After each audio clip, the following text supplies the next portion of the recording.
Hello, this is Anviti. Welcome to the news with NDTV. It's Wednesday, May 7th, and coming up in today's episode, opposition unites to support Government of India in war against terror after Operation Sindoor. India strikes terror camps where Kasab and Headley trained. Supreme Court upholds right to fair trial in PMLA cases, and Masood Azhar claims 14 relatives and aides killed in Operation Sindoor strikes. India has successfully targeted multiple terror locations in Operation Sindoor, and political leaders have come together as one to support the government in its war against terror. Congress and opposition leaders have expressed strong support for the Indian Army's precision strikes under Operation Sindoor, targeting terror camps in Pakistan and Pakistan-occupied Kashmir in response to the Pahalgam attack. Armed terrorists opened fire on tourists in Pahalgam's Baisaran Valley, killing 26. Leader of the opposition in Lok Sabha and Congress leader Rahul Gandhi posted on Twitter or X, "Proud of our armed forces, Jai Hind." AIMIM Chief Asaduddin Owaisi welcomed the military action, stating, and I quote, "I welcome the surgical strikes carried out by our defense forces on terror camps in Pakistan. The Pakistani deep state must be taught a tough lesson so that another Pahalgam never happens again. Pakistan's terror infrastructure must be completely destroyed. Jai Hind."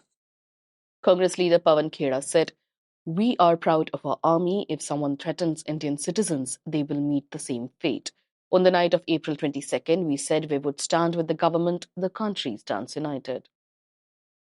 Congress President Mallikarjun Kharge also applauded the strikes and said, "Since the day of the Pahalgam terror attack, the Indian National Congress has categorically stood with the armed forces and the government. National unity and solidarity are the need of the hour. We are extremely proud of our Indian armed forces." Meanwhile, Home Minister Amit Shah is going to meet with chief ministers of border states. It is being reported that the meeting will be attended by senior officials such as DGPs and chief secretaries as well. Separately, Congress President Mallikarjun Kharge has called for an emergency meeting of the party today at 3 p.m. to assess the current situation. It is also being reported that the government has called for an all-party meeting, which means a meeting between all national parties who are the stakeholders in the country's parliament and politics to discuss the situation.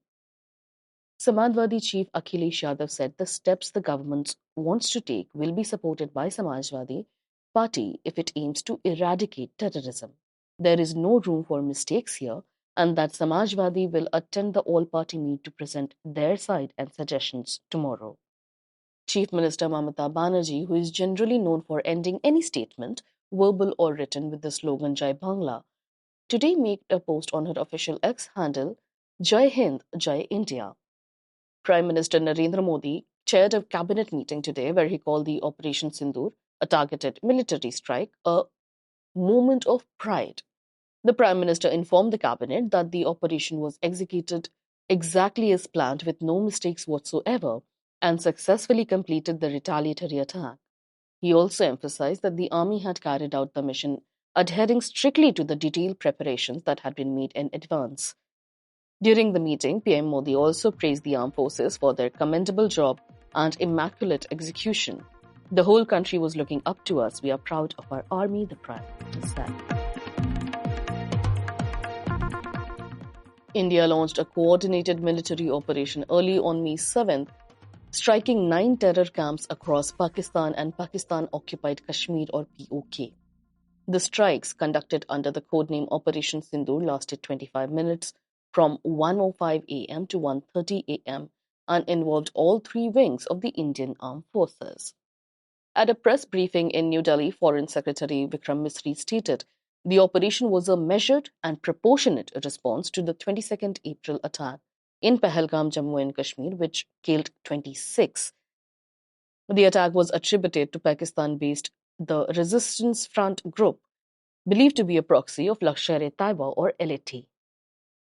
Colonel Sophia Qureshi, speaking alongside the Foreign Secretary, said, and I quote, "For the last 3 decades, Pakistan has been constructing terror infrastructure, including recruitment centers, training centers, and launch pads across POJK and Pakistan.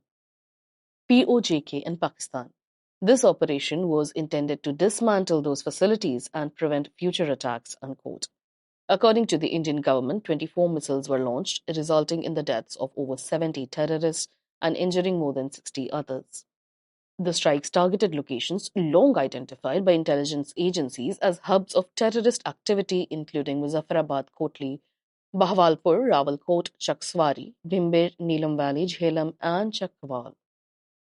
Among the key targets was Markaz Taiba in Muridke, where LET operatives Ajmal Kasab and David Headley reportedly trained before the 2008 Mumbai terror attacks. Colonel Qureshi also confirmed the strikes on the headquarters of banned groups Jaish-e-Mohammed and Hizbul Mujahideen, as well as several other facilities used for recruitment training and arms storage. Quote, all strikes achieved their objectives, said Misre, adding, our action was measured, non-escalatory, proportionate and responsible. They focused on dismantling the terrorist infrastructure and disabling terrorists likely to be sent across to India. The operation involved a mix of air-launched and ground-launched precision-guided munitions. The real-time drone surveillance was used to confirm target destruction and minimize civilian casualties, which India avoided. Wing Commander Vyomika Singh, also present at the briefing, stated India is ready to deal with any misadventure by Pakistan. The Indian military confirmed that no Pakistani military installations were targeted in the operation. Airspace in parts of the region remains under close surveillance following the strikes. In a significant ruling aimed at strengthening the right to a fair trial, the Supreme Court on Wednesday held that individuals accused under the Prevention of Money Laundering Act or PMLA are entitled to receive copies of all documents collected during the investigation, including those not relied upon by the prosecution, which basically means anyone who stands accused has a right to see what they're being stand accused of using what documents. A bench comprising Justices Abhay S. Oka, Ahsanuddin Amanullah, and Augustine George Massey ruled that this access is essential for the accused to prepare their defense effectively. The court was hearing an appeal challenging a Delhi High Court judgment which had earlier held that Enforcement Directorate or ED was only required to provide documents it intended to rely upon during the trial and not in advance. Quote, it is held that a copy of the list of statements, documents, material objects, and exhibits that are not relied upon by the investigating officer must also be furnished to the accused, the bench stated. Emphasizing the constitutional guarantee of a fair trial under Article 21, the court observed that an accused person's right to defend includes the right to access relevant material, even if not used by the prosecution. Quote, the right to defend consists of the right to lead defense evidence by producing documents and examining witnesses. The ruling clarified that an accused may invoke Section 1 of the Indian Criminal Procedure (CRPC), which is now Section 94 under the Bharatiya Nagarik Suraksha Samhita, to seek production of any document or material object in the possession of the prosecution or any other third party involved. The court added that such a request can only be declined by the trial court on limited grounds, such as if it is considered frivolous or intended to cause delay or obstruct justice. The judgment mandates that once the trial court takes cognizance of a prosecution complaint, it must direct that the accused be provided with statements of the complainant and witnesses' record before the special judge. All documents submitted before the court, including those under Section 50 of PMLA, documents produced by ED up to the date of cognizance, supplementary complaints, the documents attached to them, and documents not relied upon by the prosecution. The ruling ensures that all relevant material, whether supportive or not, of the prosecution's case is available to the defense, upholding a core principle of justice. Jaish-e-Mohammed chief Maulana Masood Azhar has claimed that 14 people, including 10 of his family members and 4 close aides, were killed in India's precision airstrikes carried out under Operation Sindoor. The operation, launched in retaliation for the April 22nd terror attack in Pahalgam, Jammu and Kashmir, targeted 9 terror camps across Pakistan and Pakistan-occupied Kashmir. According to a statement attributed to Azhar and reported by news agency PTI, the strike on JEM's headquarters, Jamia Masjid Subhanallah in Bahawalpur, claimed the lives of his elder sister, her husband, a nephew and his wife, a niece, 5 children from his extended family.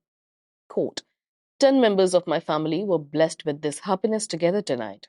5 are innocent children, my elder sister, her honorable husband, my scholar Fazil Bhanje, nephew, and his wife, my beloved scholar Fazili Bhanji.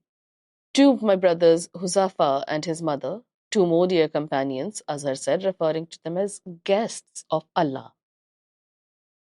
He added, I have neither regret nor despair, rather it comes to my heart again and again that I too would have joined this 14-member happy caravan, unquote. Azhar, 56, is a UN-designated global terrorist and has been linked to multiple attacks in India, including the 2001 Parliament attack, the 2008 Mumbai attacks, the 2016 Pathankot attack, and the 2019 Pulwama suicide bombing. He was arrested in India in 1994 but released in 1999 following the hijacking of Indian Airlines flight IC-814. Coming back to Operation Sindoor, India launched 24 missiles in a coordinated operation that struck key terrorist infrastructure. According to government sources, over 70 terrorists were killed, more than 60 injured in the strikes. Indian officials confirmed efforts were being made to limit civilian casualties. Quote, the nature of asymmetric warfare often sees terrorist groups embed their facilities in densely populated civilian areas, complicating any effort to avoid non-combatant casualties completely, said a government source. They added, quote, the collateral damage was notably restrained, especially considering the scale and spread of the operation. The strikes were conducted at night using precision-guided munitions to target compounds directly linked to terror activity. Indian defense officials in a briefing following the strike shared visuals confirming the impact was largely limited to specific compounds. Pakistan has, however, denied knowledge of Azhar's presence and has alleged civilian casualties, which Indian sources described as an attempt to shift focus and garner international sympathy.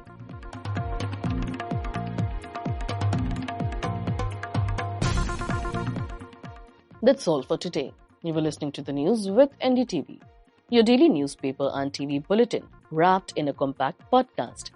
If you want to catch up with the day's events in a hurry, do remember to subscribe to the News with NDTV on Apple, Spotify, and the NDTV News app. This is your host Anvati, signing off.